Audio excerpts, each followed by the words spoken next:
दोस्तों, इस बात को हम हमेशा अपने वीडियो के माध्यम से बता रहे थे कि दानापुर सीट से रीतलाल यादव का टिकट कटना लगभग नामुमकिन है। इसके पीछे की सबसे बड़ी वजह है तेजस्वी प्रसाद यादव। ऐसा इसलिए क्योंकि रीतलाल यादव साल 2020 में जब से दानापुर के विधायक बने हैं, उसी समय से उनको तेजस्वी यादव का सबसे बड़ा फाइनेंसर माना जा रहा है। बीते कुछ एक महीनों में रीतलाल यादव के ऊपर इतने सारे आरोप लगे, वो जेल भी गए और उनका जेल ट्रांसफर भी हुआ। बावजूद इसके तेजस्वी यादव ने रीतलाल यादव के बारे में ना तो कुछ अच्छा कहा और ना ही बुरा। मानो तेजस्वी यादव बस इसी पल का इंतजार कर रहे थे कि कब चुनावी मौसम आए और रीतलाल यादव को आरजेडी का सिंबल देकर सीधे मैदान में उतार दिया जाए। लेकिन इस बार बीजेपी ने भी रीतलाल यादव के लिए एक बड़ा दांव रामकृपाल यादव के रूप में खेला है और बीते कुछ महीनों में रीतलाल यादव की छवि को भी ठीक ठाक डेंट लगा है। ऐसे में कितना दिलचस्प होने वाला है दानापुर का विधानसभा चुनाव, आइए आपको बताते हैं आज के इस वीडियो में। हेलो एंड नमस्कार, मेरा नाम है प्रशांत और आप देख रहे हैं बेजोड़जोड़ा.com का यूट्यूब चैनल। दोस्तों, वैसे तो दानापुर से आरजेडी के विधायक रीतलाल यादव की पूरी जिंदगी ही रोलर कोस्टर राइड की तरह रही है, लेकिन इस साल जो भी कुछ उनके साथ हुआ है वैसा आज तक नहीं हुआ था। इस साल के अप्रैल महीने में रीतलाल यादव के ऊपर दानापुर के ही एक बिल्डर कुमार गौरव यादव से 50 लाख रुपए की रंगदारी मांगने का आरोप लगा, जिसके बाद दानापुर स्थित उनके आवास पर एक बड़ी छापेमारी को भी अंजाम दिया गया। इसी के बाद रीतलाल यादव अपने भाइयों के साथ फरार हो गए और फिर 17 अप्रैल 2025 को दानापुर कोर्ट में सरेंडर कर दिया। रीतलाल यादव के साथ उनके तीनों भाई चीकू यादव, पिंकू यादव और श्रवण यादव ने भी सरेंडर किया था, जिसके बाद कोर्ट ने रीतलाल यादव और उनके तीनों भाइयों को 14 दिनों के लिए जेल भेज दिया था। पहले रीतलाल यादव को पटना के बेउर जेल में रखा गया था और फिर सुरक्षा कारणों का हवाला देते हुए उन्हें भागलपुर सेंट्रल जेल में शिफ्ट कर दिया गया। इसी भागलपुर जेल से विधायक रीतलाल यादव को 29 जुलाई 2025 को पटना के स्पेशल एमपी एमएलए कोर्ट में पेश किया गया। यहाँ पर पेशी के दौरान वह जज के सामने रो पड़े। उन्होंने जज से इच्छा मृत्यु की मांग तक कर दी। रीतलाल यादव ने जज से कहा कि हुजूर, मुझे इच्छा मृत्यु दे दीजिए, मेरे ऊपर केस पर केस लादे जा रहे हैं। हुजूर, मेरा ट्रांसफर बेउर जेल में किया जाए, यहाँ पर मेरा पैरवी करने वाला कोई नहीं है। हुजूर, मैं अब उब चुका हूँ। जिसके बाद यहाँ कोर्ट से निकलने के बाद रीतलाल यादव ने मीडिया के सवालों का जवाब नहीं दिया। मीडिया कर्मियों ने रीतलाल से बार बार पूछा कि आप खामोश क्यों हैं, लेकिन रीतलाल यादव ने कुछ नहीं कहा। इसके बाद उसे वापस भागलपुर सेंट्रल जेल में शिफ्ट कर दिया गया। इस पूरे साल यह सब प्रकरण चल रहा था और इसके बारे में तेजस्वी यादव एक भी शब्द नहीं बोले थे कि रीतलाल यादव के साथ सही हो रहा है या गलत, क्योंकि आरजेडी की कमान जब तेजस्वी यादव के हाथ में आ गया था और वह आरजेडी का चेहरा बन चुके थे, तो इसके बाद रीतलाल यादव तेजस्वी यादव के सबसे बड़े फाइनेंसर के रूप में सामने आए थे।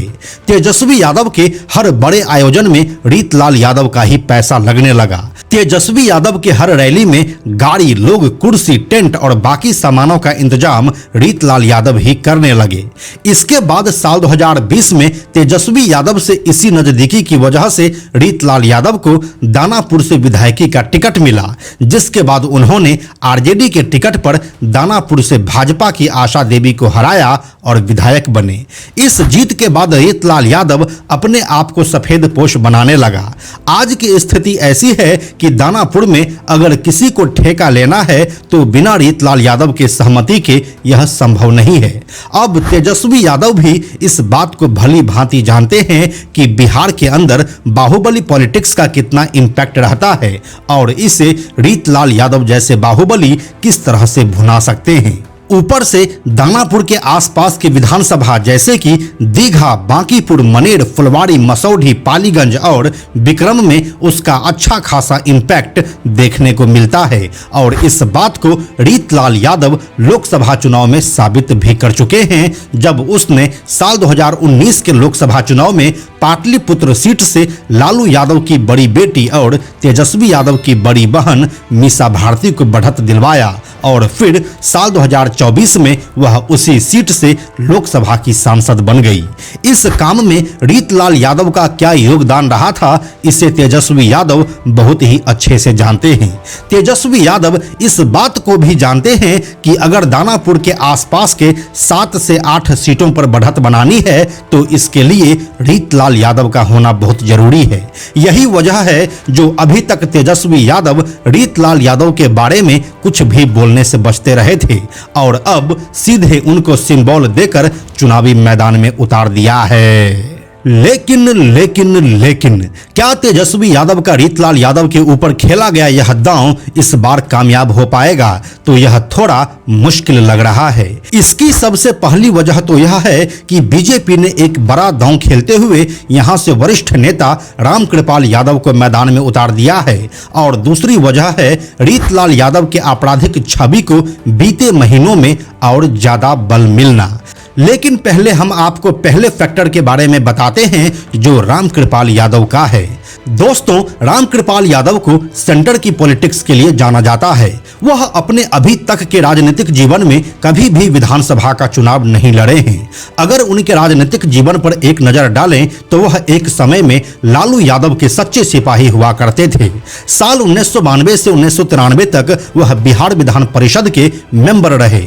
ठीक एक साल बाद 1993 में हुए उपचुनाव में रामकृपाल यादव 10वीं लोकसभा में चुने गए और वह सांसद बनकर दिल्ली पहुंच गए। इसके बाद साल 1996 में वह आरजेडी के टिकट पर बीजेपी प्रत्याशी SN आर्या को हराया और फिर साल 1998 और 1999 के लोकसभा चुनावों में रामकृपाल यादव को बीजेपी के कद्दावर नेता डॉक्टर CP ठाकुर के सामने हार का सामना करना पड़ा। इसके बाद साल 2004 के लोकसभा चुनाव में रामकृपाल यादव ने दमदार वापसी की और आरजेडी के टिकट पर ही बीजेपी के CP ठाकुर को हरा दिया। फिर साल 2009 के लोकसभा चुनाव में उन्होंने आरजेडी चीफ लालू प्रसाद यादव के लिए लोकसभा की सीट छोड़ दी, जिसके बाद साल 2010 में उन्हें राज्यसभा भेज दिया गया। अब यहीं से उनके कहानी में ट्विस्ट आता है।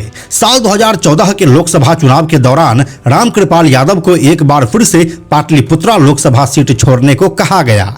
ऐसा इसलिए क्योंकि उस समय इस सीट से लालू प्रसाद यादव और राबड़ी देवी की बड़ी बेटी मीसा भारती की राजनीतिक लॉन्चिंग होनी थी। इसी बात से आहत होकर रामकृपाल यादव ने आरजेडी से इस्तीफा दे दिया और बीजेपी का दामन थाम लिया और फिर मीसा भारती को लगातार 2 चुनावों 2014 और 2019 में पाटलिपुत्र सीट पर हराया। साल 2016 के पहले मोदी कैबिनेट में रामकृपाल यादव को केंद्रीय ग्रामीण विकास मंत्रालय में राज्य मंत्री का जिम्मा भी मिला। फिर क्या होता है कि साल 2024 के लोकसभा चुनाव में रामकृपाल यादव तीसरी बार हुए मुकाबले में मीसा भारती से हार गए। इस हार के बाद से रामकृपाल यादव लगातार लाइमलाइट से गायब दिख रहे थे, लेकिन अब अचानक उनके विधानसभा चुनाव में उतरने की खबर ने सबका ध्यान उनकी ओर खींचा है। लेकिन बीजेपी को एक 70 साल के नेता की आवश्यकता ही क्यों पड़ी? तो इसका जवाब आइए आपको बताते हैं। दोस्तों, सबसे पहले तो आप यह समझिए कि दानापुर सीट का इंपॉर्टेंस क्या है। तो हम आपको बताते चलें कि दानापुर बिहार की राजधानी पटना से सटा एक महत्वपूर्ण शहर है और यह एक नगर परिषद भी है। बिहार के पूर्व मुख्यमंत्री और वर्तमान में आरजेडी के राष्ट्रीय अध्यक्ष लालू प्रसाद यादव खुद यहां से 2 बार के विधायक रह चुके हैं। जहां साल 1995 में लालू प्रसाद यादव ने जनता दल के टिकट पर यहां से जीत हासिल की थी, वहीं साल 2000 में वह आरजेडी के टिकट पर जीते थे। इसीलिए दानापुर दानापुर की गिनती एक हॉट सीट के रूप में भी होती है। इसीलिए बीजेपी यहां पर अपने 4 बार की विधायक आशा देवी सिन्हा को उतारने का रिस्क नहीं ले सकती थी, क्योंकि उनके खिलाफ एंटी इनकम्बेंसी वाला माहौल बना हो सकता है। ऐसे में बीजेपी को एक मजबूत यादव चेहरे की आवश्यकता थी, जो रामकृपाल यादव से ज्यादा बेहतर कोई हो ही नहीं सकता था। दोस्तों, बिहार में राज्य स्तर की राजनीति में बीजेपी को मजबूत यादव चेहरे की आवश्यकता है। वरिष्ठ नेता नंद किशोर यादव को इस बार विधानसभा का टिकट नहीं मिला है, वहीं नित्यानंद राय भी सेंटर की राजनीति में ज्यादा सक्रिय दिखते हैं। ऐसे में बीजेपी रामकृपाल यादव के जरिए बिहार बीजेपी में चर्चित यादव चेहरा बनाने की कोशिश में है, क्योंकि दानापुर में यादव समाज का अच्छा खासा वोट भी है, जो रामकृपाल यादव के फेवर में आराम से काम करती दिख रही है। दूसरी तरफ रीतलाल यादव की छवि शुरू से ही एक माफिया बाहुबली की रही है और बीते महीनों में उनकी यह छवि और मजबूत ही हुई है। रीतलाल यादव अभी जिस रंगदारी वाले मामले में जेल में बंद है, उसमें वह जिस बिल्डर से 50 लाख की रंगदारी मांगे थे, वो भी यादव समाज से ही आते हैं और उनका नाम है कुमार गौरव यादव। इसीलिए दानापुर के यादव वोट भी रीतलाल यादव से छिटका हुआ है और बीते 5 सालों में रीतलाल यादव ने विकास का कोई भी काम यहां पर नहीं किया है, यहां तक कि वह क्षेत्र में घूमने भी नहीं आए हैं, ऐसा वहां के लोकल जनता बताते हैं। और इन्हीं सब का फायदा रामकृपाल यादव को होता हुआ दिखाई दे रहा है। बाकी आपको क्या लगता है, हमें कमेंट में लिखकर बताइए। हम जल्दी मिलते हैं आपसे एक नए वीडियो के साथ में हम आपको यह भी बताते चलें कि आप में से 97% ऐसे लोग हैं जो हमारे वीडियोस को देखते तो हैं, लेकिन हमारे चैनल को सब्सक्राइब नहीं करते हैं। ऐसे लोगों से हमारी हाथ जोड़कर विनती है कि अगर आपको हमारे वीडियोस पसंद आ रहे हैं तो आप बेजोड़ जोड़ा के इस चैनल को सब्सक्राइब जरूर कर लीजिए। साथ ही बेजोड़ जोड़ा नाम से हमारा एक एक्स अकाउंट है, यानी कि ट्विटर अकाउंट है, आप उसे भी फॉलो जरूर कीजिए। यह वीडियो अगर आपको पसंद आया तो इसे लाइक और शेयर जरूर करें। आने वाले वीडियोस के लिए बेजोड़ जोड़ा को सब्सक्राइब करके बेल आइकन को टच करना ना भूलें। Thank you so much.